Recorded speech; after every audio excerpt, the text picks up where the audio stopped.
প্রথমেই সবাইকে নমস্কার জানিয়ে স্বাগত জানাই আমার এই মিনি ব্লগটিতে। এই ব্লগটি গতকালের অর্থাৎ 1 জুন জামাই ষষ্ঠীর দিনের। তাই সকাল সকাল রেডি হয়ে চলে গেছি মায়ের বাড়িতে। মা বাবার বাড়িতে এই নিয়ে আমার আর অতীশের দ্বিতীয় জামাই ষষ্ঠী। যেহেতু এই বছরের ঠাম্মার মৃত্যুর জন্য কালা ওষুধ চলছে, তাই জন্য কোনো ফোঁটা নয়, শুধুমাত্র খাওয়া দাওয়া। তাই সকালবেলা যাওয়ার পরেই প্রথমে মা 5 রকম ফল, 5 রকম মিষ্টি আর পায়েস দিয়ে জামাই ষষ্ঠী শুরু করলো। প্রথমেই এখানে অতীশকে মা খাইয়ে দিচ্ছে একটু মিষ্টি আর পায়েস। তারপরেই আমাদের ব্রেকফাস্টের পালা চলে এসেছে। মা একা হাতে সমস্ত কিছু করেছে, তাই জন্য মাকে এখানে একটু সাহায্য করে দেওয়ার জন্য আমি এসেছি একটু লুচিটা ভেজে দেওয়ার জন্য। আমি একা মেয়ে, তাই মা বাবাকে একটু সাহায্য তো করতেই হবে। সেই জন্য সেজে গুজে মা এদিকে লুচি বেলে দিচ্ছে আর আমি একটু তাড়াতাড়ি হওয়ার জন্য লুচিটা ভেজে দিচ্ছিলাম।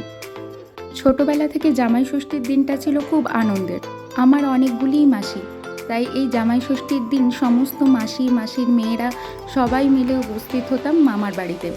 আর জামাই ষষ্ঠী উপলক্ষে মামার বাড়িতে নেমে আসতো চাঁদের হাট। এত মাসি মামা, এতজন ছেলে মেয়ে সবাই মিলে মামার বাড়িতে বসতো, সত্যিই এক আনন্দের মহল। এখন আর সেটা হয় না, প্রত্যেক দিদিদের বিয়ে হয়ে গেছে, তাই মায়েরা এখন আর মেয়ে নয় শাশুড়ির কাজ পালন করছে।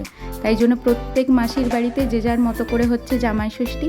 তাই এখন আর মামা বাড়ির সেই আনন্দটা পাওয়া যায় না, কিন্তু তার সাথে আবার নিজেরা এখন জামাই ষষ্ঠী করতে এসে সে আর একরকম আনন্দ হচ্ছে।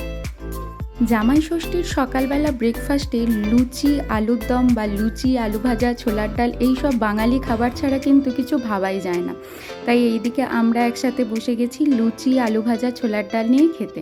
আর এইদিকে আমাদের সাথে এসেছে আমাদের বাড়ির দুষ্টু তুর্য। কাকু কাকিমা যেখানে যাবে তুর্যও সেখানে উপস্থিত। এখানে ও ফাঁকা জায়গা পেয়ে খুব মজা করে দৌড়াদৌড়ি আনন্দ করছে। এইসব করতে করতে এসে গেল মধ্যাহ্নভোজের পালা। আর মা বাবার এই আয়োজন দেখে আমাদের তো চক্ষু চড়ক গাছ।